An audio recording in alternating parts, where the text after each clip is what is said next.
Hello students, welcome in our online classes. आज हम पढ़ने जा रहे हैं क्लास 6 का, जो हमारी हनी सकल बुक है, उसका first chapter who did पैट्रिक्स homework. इसको पढ़ने के लिए सबसे पहले मैं आपको बता दूं, जब मैं आपको चैप्टर रीड कर रहा हूं तो उसमें सबसे पहले मैं इस पॉइंटर का यूज़ करूंगा जो आपके स्क्रीन पे दिख रहा है। जिस वर्ड को मैं रीड कर रहा हूँ ये पॉइंटर उस पर मूव होगा, तो आपको ध्यान देना है मैं कौन से वर्ड को किस टाइम पे रीड कर रहा हूँ, और आपको मेरे साथ ही उसको रीड भी करना है। ओके, तो हम स्टार्ट करते हैं। सबसे पहले हम स्क्रीन से ये कैमरे वाला आइकन हटा देते हैं। चलिए स्टार्ट करते हैं। हमारा सबसे पहले इसमें चैप्टर का नाम है हमारा हु डिड पैट्रिक्स होमवर्क, यानी कि पैट्रिक का होमवर्क किसने किया, जो ये हमारा लेसन का नाम है, इसको हम करेंगे। तो स्टार्ट करते हैं यहाँ से। Before you read discuss in class, do you like homework, do you do it yourself और do you get help, what homework do you usually have. यानी कि ये क्या कह रहा है, डू यू लाइक होमवर्क, यानी कि आप होमवर्क को पसंद करते हैं। होमवर्क सभी को पता है कि होमवर्क क्या होता है। Do you do it your self, क्या तुम इसे खुद करते हो, स्वयं करते हो। और डू यू गेट हेल्प, यानी कि इसे आप किसी की हेल्प से करते हो। What homework do you usually have, यानी कि आपको जो जनरली क्या होमवर्क दिया जाता है, सामान्य तौर पे आपको होमवर्क क्या दिया जाता है आपके टीचर द्वारा। हु डिड पैट्रिक्स होमवर्क ये चैप्टर का नाम है हमारा। हम स्टार्ट करते हैं अब यहाँ से। थोड़ा सा मैं इसको जूम कर देता हूँ ताकि आपको पढ़ने में इजी लगे ये। अब यहाँ से स्टार्ट करते हैं हम। Patrick never did homework, too boring he said, यानी कि पैट्रिक ने कहा कि उसने कभी भी होमवर्क अपना नहीं किया, यह क्या है, बहुत बोरिंग है। He played hockey and basketball and Nintendo instead, यानी कि वह क्या खेलता है, हॉकी और बास्केटबॉल खेलता है और निंटेंडो खेलता है। इसके अलावा होमवर्क करने के अलावा वो उस टाइम जब होमवर्क करता था तो उस टाइम के अलावा वो क्या करता है, होमवर्क ना करके क्या करता है, हॉकी खेलता है, बास्केटबॉल खेलता है और निंटेंडो खेलता है। निंटेंडो क्या है, एक वीडियो गेम है। His teacher told him, Patrick do your homework और you want learning a thing, यानी कि उसकी टीचर ने उससे कहा, उसकी टीचर है उसे बताती है, बोलती है कि पैट्रिक तुम अपना होमवर्क करो अगर तुम कुछ सीखना चाहते हो। एंड इट्स ट्रू, और यह क्या था, सही था। Sometimes he did feel like an ignoramus, यानी कि उसे वो भी ये मानता था कि उसे होमवर्क करना चाहिए, क्योंकि उसे कभी कभी क्या लगता था कि उसे कुछ भी नहीं आता। इग्नोरमस मतलब होता है अनभिज्ञ, यानी कि उसे कुछ पता नहीं है। But what could he do, पर वह क्या कर सकता था। ही हेटेड होमवर्क, उसे होमवर्क क्या नहीं था, पसंद नहीं था, वो होमवर्क को पसंद ही नहीं करता था। Then one day he found his cat playing with a little doll and he grabbed it away. एक दिन उसने क्या किया, उसने देखा कि उसकी जो बिल्ली है वो क्या कर रही है, एक छोटी सी डॉल के साथ खेल रही है, और उसने उसे क्या कर लिया, उस बिल्ली से छीन लिया। ही ग्रैब्ड इट अवे, उसने छीन लिया। To his surprise it wasn't a doll, जैसा कि ये चित्र में दिख रहा है आपको। तो वो सरप्राइज हुआ, किससे सरप्राइज हुआ कि उसके पास जो वो छोटी सी डॉल से खेल रही थी बिल्ली, वो क्या नहीं थी, डॉल नहीं थी at all, but a man of tiniest size. पर वो कौन था, लेकिन वो कौन था, एक टीनिएस्ट साइज का, मतलब सबसे छोटे साइज का क्या था, एक आदमी था। ही had a little wool shirt with old fashioned breeches and a high tall hat much like a witch's।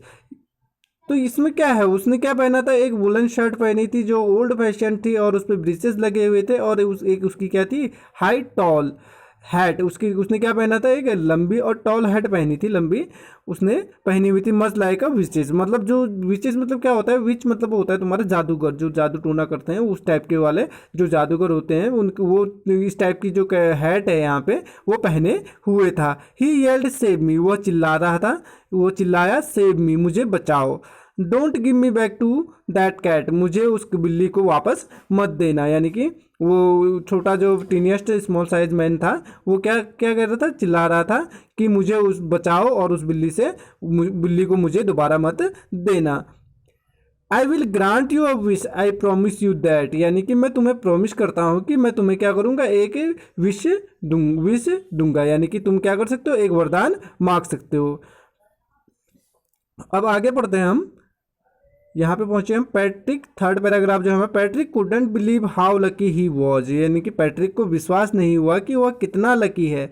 He was the answer to all his problems, यानी कि उसे क्या मिल गया था, अपने सारी परेशानियों का क्या मिल गया था, हल मिल गया था। ही सेड, तब उसने कहता है, इसलिए वो कहता है only if you do all my homework till the end of the semester that's 35 days, यानी कि वो क्या कहता है कि तुम क्या करोगे, जब तुम क्या करोगे, मेरा होमवर्क करोगे, यानी कि मेरा होमवर्क, सारा जितना होमवर्क है वो सब करोगे, कब तक, till the end of the semester, यानी कि सेमेस्टर के एंड तक, जिसमें क्या है 35 डेज बाकी हैं भी। अब कुछ बच्चों के लिए सेमेस्टर वर्ड नया होगा, तो सेमेस्टर क्या होता है, जैसे हमारे स्कूलों में एग्ज़ाम होते हैं, हाफ ईयरली एग्ज़ाम होते हैं कि 2 बार एग्ज़ाम होते हैं, एक हाफ ईयरली एक annually.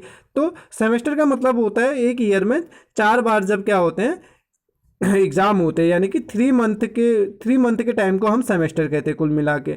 If you do a good enough job I could even get A's, अगर तुम मेरा काम अच्छी तरह करोगे तो हम मुझे क्या मिलेंगे, मेरे सेमेस्टर में सभी में ए ग्रेड मिलेंगे। एज यानी कि एसी का मतलब एज, मतलब सारे ए ग्रेड मिलेंगे। The little man's face wrinkled like a dish cloth thrown in the hamper. He kicked his legs and doubled his fist, and he grimaced and scowled and pursed his lips. Oh, am I cursed? But I will do it. जो छोटा आदमी था उसका face क्या हो गया था, उसकी बातें सुनने के बाद रिंकल था, जैसे कि उसका सिकुड़ गया था, मतलब कुल मिला के रिंकल्ड आ गए थे। डिस्क्लॉथ थ्रोन इन द हैम्पर, यानी कि उसको क्या हो था, वो दुखी हो रहा था कि जो उसकी बातों को सुन के उसे बिल्कुल पसंद नहीं था जो उसने कहा। तो बट वो क्या कर सकता था, उसके पास तो कोई और ऑप्शन था ही नहीं। But I will do it, उसने आखिर में क्या कहा कि मैं इसे करूँगा। And true to his word that little elf began to do Patrick's homework except there was one glitch. अब यहाँ पे देखो, अब जैसा कि एल्फ ने कहा था, एल्फ यानी कि जो लिटिल मैन था, जो उसको एल्फ कहते हैं, जो बौने लोग होते हैं उनको एल्फ्स भी कहते हैं। तो जो उसने क्या कहा था, जैसा कि उसने कहा था, उसने पैट्रिक्स का होमवर्क करना स्टार्ट कर दिया था, पर इसके अलावा वहाँ पे एक क्या थी, ग्लिच था, वन ग्लिच। ग्लिच मतलब होता है तुम्हारी प्रॉब्लम, एक परेशानी थी। क्या परेशानी थी, इसको आगे हम रीड करते हैं। The elf didn't always know what to do and he needed help me he would say, यानी कि पर यहाँ पे एक परेशानी थी। क्या परेशानी थी यहाँ पे, कि एल्फ को पता नहीं था कभी भी कि उसे करना क्या है, उसे क्या किसकी ज़रूरत पड़ती थी, हेल्प की ज़रूरत पड़ती थी, मदद की ज़रूरत पड़ती थी वो, और वो बार बार क्या कहता था, पैट्रिक को हेल्प के लिए कहता था। And Patrick would have to help in whatever way, और पैट्रिक को उसकी क्या करनी पड़ती थी, कैसे भी उसकी मदद करनी पड़ती थी। तो आगे रीड करते हैं हम। I don't know this word the elf squeaked while reading Patrick's homework, यानी कि जब वो एल्फ क्या कर रहा था, जो स्मॉल टीनिएस्ट मैन था, वो क्या कर रहा था, जब पैट्रिक का होमवर्क रीड कर रहा था, तब वो कहता है कि मुझे इस वर्ड का मीनिंग पता नहीं है। गेट मी अ डिक्शनरी, मेरे लिए क्या ले आओ, एक डिक्शनरी ले आओ कहता है। कौन कहता है, एल्फ कहता है, जो एल्फ था। No words even better look up the word and sound it out by each letter, यानी कि जो पैट्रिक होता है वो मना कर देता है, वो कहता है कि इससे बेटर ये है कि तुम क्या करो, उन वर्ड्स को पढ़ो, एक एक करके पढ़ो, बोलता है वो। तो when it came to maths Patrick was out of luck, जब होमवर्क, जो एल्फ था वो मैथ्स का होमवर्क स्टार्ट करता है, तो पैट्रिक को, तो आगे रीड करते हैं। Patrick was out of luck, what are times tables. अब इसमें क्या था कि क्वेश्चन था वट आर टाइम टेबल्स, तो उसमें कि वो पूछता है उससे कि what are time tables. The elf shrieked, उससे पूछता है, वो चिल्लाता है, we elfs never need that, कि हमें कभी भी किसकी ज़रूरत नहीं पड़ी, कि टाइम टेबल की ज़रूरत नहीं पड़ी। कौन बोलता है, ये एल्फ कहता है। एक सेकेंड, ओपन हो रहा है।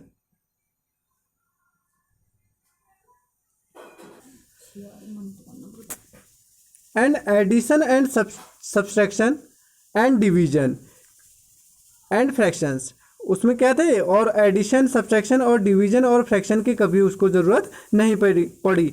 Hair sit down beside me, you simply must guide me, यानी कि वो कहता है कि तुम मेरे पास बैठ जाओ और तुम इस तरह मुझे गाइड करते ही रहो, तुमको मुझे गाइड करना होगा। गाइड करना मतलब होगा उसको बताना है कि क्या करना है।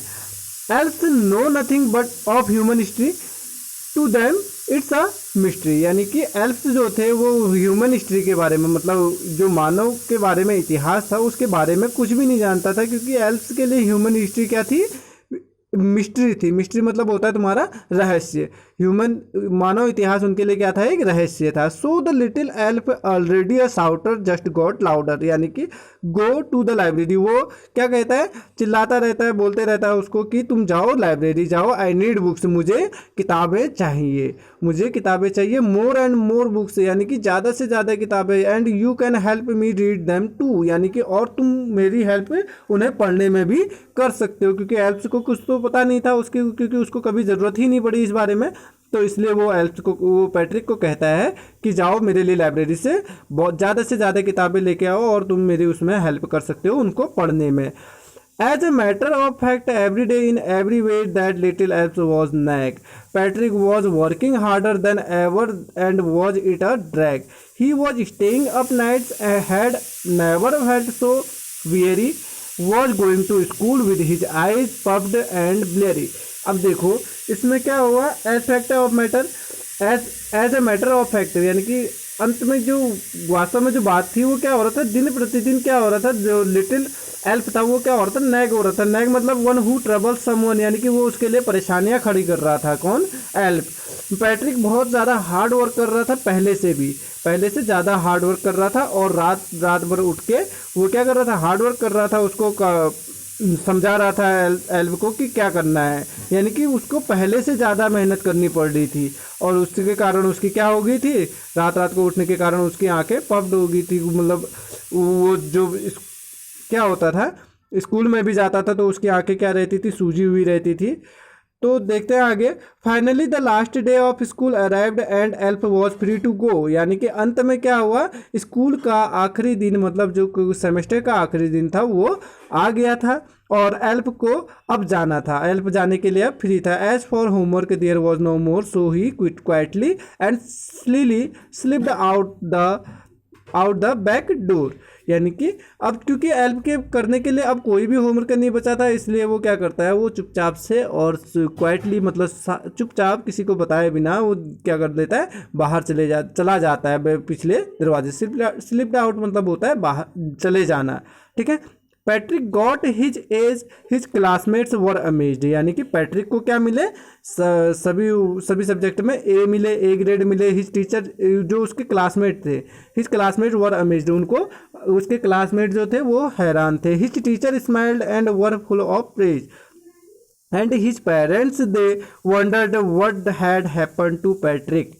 He was now the model kid, यानी कि जो उसके टीचर्स थे वो खुश हुए, उसको प्रे किया उसके लिए, और उसके जो पेरेंट्स थे वो भी क्या हो रहे थे, आश्चर्य में थे कि आखिर पैट्रिक को हो क्या गया है। He was now the model kid, अब वो क्या हो गया था, एक मॉडल किड बन गया था, एक आदर्श बच्चा जैसा बच्चा होता है, किड मन से होता है बच्चा।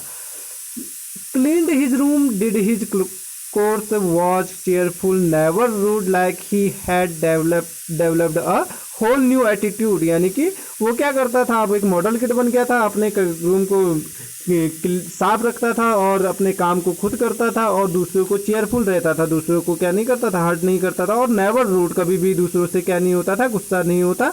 Like he had developed a whole new attitude, यानी कि उसने कैसा एक नया एटीट्यूड क्या कर लिया था, डेवलप कर लिया था, उसके अंदर एक क्या आ गया था, नया एटीट्यूड आ गया था। एटीट्यूड मतलब होता है तुम्हारा चीज़ों को समझने का तरीका, और रिएक्ट कैसे करते हो आप, उसी को एटीट्यूड कहते हैं। तो आपका you see in the end, आप देखते हैं अंत में, Patrick still thought he would made this tiny man do all his homework, यानी कि उसको, पैट्रिक को क्या लगता है आखिर में भी कि उसने जो अपना होमवर्क है, सारा होमवर्क किससे कराया, उस टीनी मैन से कराया, कि उसे लगता है कि सारा काम उस टीनी मैन ने किया। But I will share a secret, यानी कि मैं आपके साथ क्या करूँगा, एक सीक्रेट शेयर करूँगा, just between you and me, यानी कि ये बात सिर्फ हमारे और आपके बीच में रहेगी। इट वॉजंट द एल्फ, यानी कि ये कौन नहीं था, एल्फ नहीं था, Patrick had done it himself, यानी कि पैट्रिक ने अपना होमवर्क जो था वो खुद किया था हिमसेल्फ।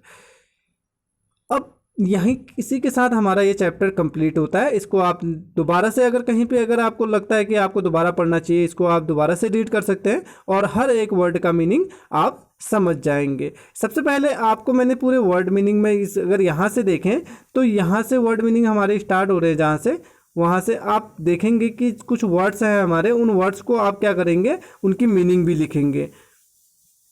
तो अगर कहीं पे दिक्कत आती है तो पहले तो आप खुद लिखने की कोशिश करेंगे, क्योंकि चैप्टर मैंने पढ़ा दिया है आपको, तो आप इस वर्ड को ढूंढ के इस वीडियो को बार बार देखेंगे और उस वर्ड को ढूंढ के आप वर्ड मीनिंग लिखेंगे अपनी, और फिर उसके बाद अगली क्लास में हम करेंगे अपने क्वेश्चन आंसर्स जो इस चैप्टर में है आगे। तो इस क्लास में इतना ही। Thank you.